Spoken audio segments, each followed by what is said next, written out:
আসসালামু আলাইকুম।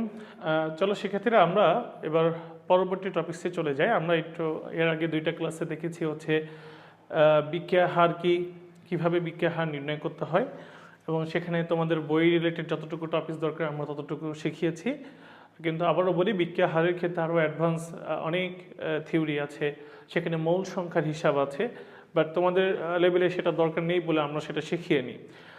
তারপরে আমরা শিখেছি সাম্য অবস্থা কি, সাম্যাবস্থা কোন অবস্থাকে আমরা সাম্যাবস্থা বলি, কখন সাম্যাবস্থা তৈরি হয়, আর সাম্যাবস্থা তৈরি হলে কি সমস্যা হয়, আর সেই সমস্যার সমাধানের জন্য বিজ্ঞানী লা শাতেলীয় একটা নীতি দিয়েছিলেন।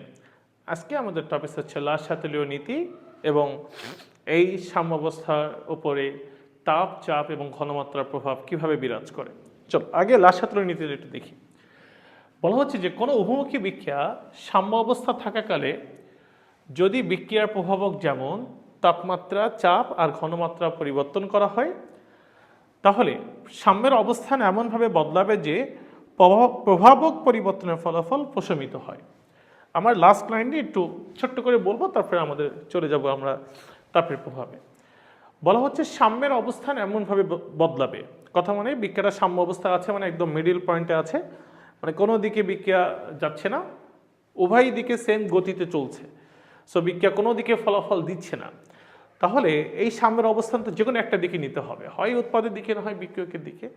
এই সাম্যের অবস্থান এমনভাবে বদলাবে যে আমি যে প্রভাবকটা পরিবর্তন করছি, কি কি প্রভাবক পরিবর্তন করছি, তাপমাত্রা, চাপ আর ঘনমাত্রা, এই যে তিনটা প্রভাবক পরিবর্তন করতেছি, এই যে প্রভাবক পরিবর্তন করার যে ফলাফলটা আসবে সেটা প্রশমিত হয়ে আসবে, মানে প্রশমন করার মাধ্যমে ফাইনাল ফলাফলটা পাওয়া যাবে।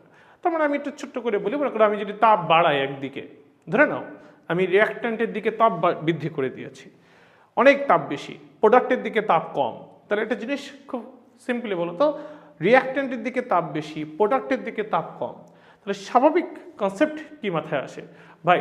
তাপের স্বাভাবিক ধর্ম কি? যে উচ্চ তাপমাত্রার স্থান থেকে নিম্ন তাপমাত্রার স্থানে যাওয়া। এই কথাটার মানে কি? যে ফলাফলটা প্রশমিত করা, দুইটাকে একটা মানে একটা সমান অবস্থানে নিয়ে আসা। কতক্ষণ পর্যন্ত তাপ পরিবহন হয়, কতক্ষণ পর্যন্ত একটা গরম বস্তু একটা ঠান্ডা বস্তুর কাছাকাছি আনলে কতক্ষণ পর্যন্ত তাপ চলাচল করে, যতক্ষণ পর্যন্ত না দুই পাশ কি হয়ে যায়, মানে সমান হয়ে যায়। এই যে সমান হয়ে যাওয়া বা দুইটাকে একই লেভেলে নিয়ে আসে, এটাকে বলা হয় প্রশমিত করা। তাহলে আলটিমেটলি আমরা বুঝতে পারলাম যে এই যে তাপমাত্রা, চাপ এবং ঘনমাত্রা যদি আমি পরিবর্তন করি, সেই পরিবর্তনের যে ফলাফলটা সেটা প্রশমিত হয়ে আসবে। প্রশমিত হওয়ার পরে যে ফলাফলটা আসবে তখন সাম্যের অবস্থান যে কোনো একটা দিকে মুভমেন্ট করবে। তাহলে চলো আমরা এই কথার থেকে আমরা উদাহরণ দিয়ে বোঝাবো, তাহলে তোমাদের জিনিসটা বুঝতে সুবিধা হবে। তাহলে চলো আমরা সাম্য অবস্থার উপর তাপের প্রভাবকে একটু ছোট্ট করে ব্যাখ্যা করি।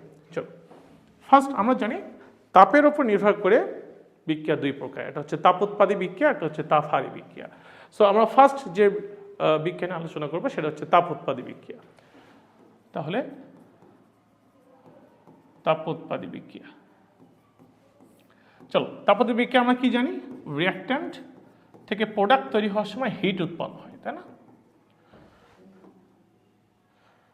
হ্যাঁ, এটা ছোট্ট করে বলে দিই তাপোৎপাদী বিক্রিয়ার কনসেপ্টটা, যাতে তোমাদের আরো একটু ক্লিয়ার হয়। রিঅ্যাক্ট্যান্ট থেকে যখন প্রোডাক্ট উৎপন্ন হবে তখন হিট উৎপন্ন হবে। মনে করো যে রিঅ্যাক্ট্যান্ট যে মানে বিক্রিয়ক, যে তার আভ্যন্তরীণ শক্তি হচ্ছে 100 জুল, ধরে নাও যে তার আভ্যন্তরীণ শক্তি হচ্ছে 100 জুল, আর যে প্রোডাক্টটা সে তৈরি করবে তার আভ্যন্তরীণ শক্তি হচ্ছে 80 জুল। তাহলে রিঅ্যাক্ট্যান্টের আভ্যন্তরীণ শক্তি যদি 100 জুল হয়, প্রোডাক্ট যেটা তৈরি হবে তার আভ্যন্তরীণ শক্তি যদি 80 জুল হয়, তাহলে 100 থেকে যখন 80-তে যাবে তাহলে বাকি 20 জুল সে কী করবে? তাপ আকারে উৎপন্ন করবে। এই জন্য বলা হয় তাপোৎপাদী বিক্রিয়ার ক্ষেত্রে বিক্রিয়কের আভ্যন্তরীণ শক্তি প্রোডাক্ট বা উৎপাদের আভ্যন্তরীণ শক্তি থেকে কি হয়? বেশি হয়। এই জন্য বিক্রিয়ক যখন উৎপাদে পরিণত হয় তখন অতিরিক্ত যে তাপটা সেটা কি করে? প্রোডাক্টের সাথে ছেড়ে দেয়। ক্লিয়ার? এই জন্য আমরা বলি তাপোৎপাদী বিক্রিয়ায় রিঅ্যাক্ট্যান্টের থেকে যখন প্রোডাক্ট উৎপন্ন হবে সাথে হিট উৎপন্ন হবে বা তাপ উৎপন্ন হবে। তাহলে তাপোৎপাদী বিক্রিয়া আমরা দেখি যে কি ফলাফল, তাপমাত্রার প্রভাবটা কিভাবে কাজ করে। তাহলে বলো তো তাপোৎপাদী বিক্রিয়ায় কোন দিকে তাপ বেশি? প্রোডাক্টের দিকে। তাহলে যদি আমি এই বিক্রিয়া এখন তাপমাত্রা বৃদ্ধি করি বা আমি যদি তাপ সাপ্লাই দিই বা আমি যদি হিট দিই, তাহলে স্বাভাবিকভাবে তোমার কাছে মনে হচ্ছে ভাইয়া আমি যদি এই তাপোৎপাদী বিক্রিয়ায় যেহেতু প্রোডাক্টের দিকে হিট বেশি, কারণ প্রোডাক্টও উৎপন্ন হচ্ছে, ফলে আবার তাপ উৎপন্ন হচ্ছে, তাহলে স্বাভাবিকভাবে এখানে তাপমাত্রা কি আরও বৃদ্ধি পাবে, খুবই স্বাভাবিক। তাহলে যখন তাপমাত্রা প্রোডাক্টের দিকে বৃদ্ধি পাবে, খুব বেশি তাপ হয়ে যাবে, তখন ফলাফল প্রশমিত করার জন্য কি তাপ কমাতে হবে, কারণ রিয়াক্ট্যান্ট অপেক্ষা প্রোডাক্টের তাপ অনেক বেশি হয়ে গিয়েছে। ফলে ফলাফল প্রশমন করার জন্য তাহলে এই সাইডে তাপ অনেক বেশি, এই সাইডে তাপ কম, তাহলে এই সাইডের তাপকে প্রশমন করার জন্য বা এই সাইডের যে অবস্থা, এই অবস্থাকে প্রশমন করার জন্য বিক্রিয়া কোন দিকে মুভমেন্ট করবে? পিছনের দিকে, কারণ এই সাইডে তাপ কম, ওই সাইডে তাপ বেশি।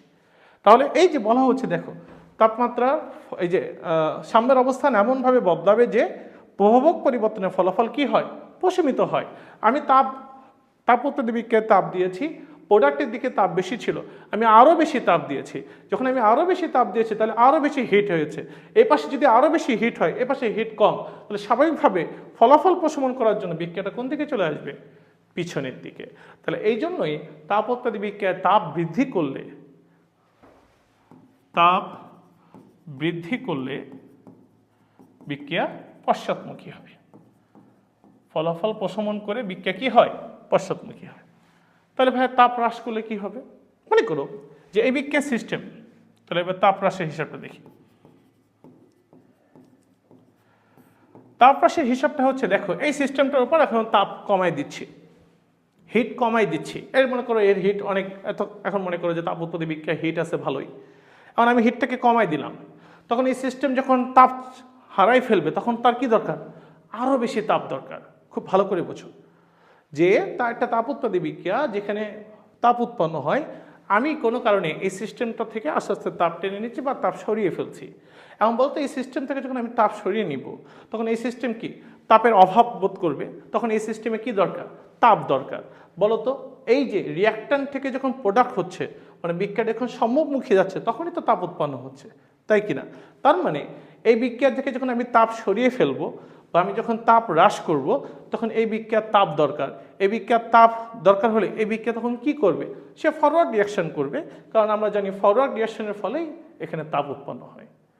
তাহলে এখানে যদি আমরা থিওরি বলি তাহলে কি হবে? দেখো তাপ হ্রাস করলে আমরা একটু ভালো করে লিখি না, তাপ হ্রাস করলে কি হবে? দেখো তাপ হ্রাস, সিস্টেম তাপ হারিবে, তাই না? সিস্টেম তাপ হারাবে, সিস্টেমের তাপ দরকার। আমাকে তো এটা বোঝানোর জন্য লিখছি, তোমার জন্য আবার এভাবে লিখো না জন্য পরীক্ষা খাতায়, এভাবে লিখবো না, পরীক্ষা খাতায় লেখার সিস্টেম আছে আলাদা। তাহলে তাপ হারাবে, সিস্টেমের তাপ দরকার, ফলে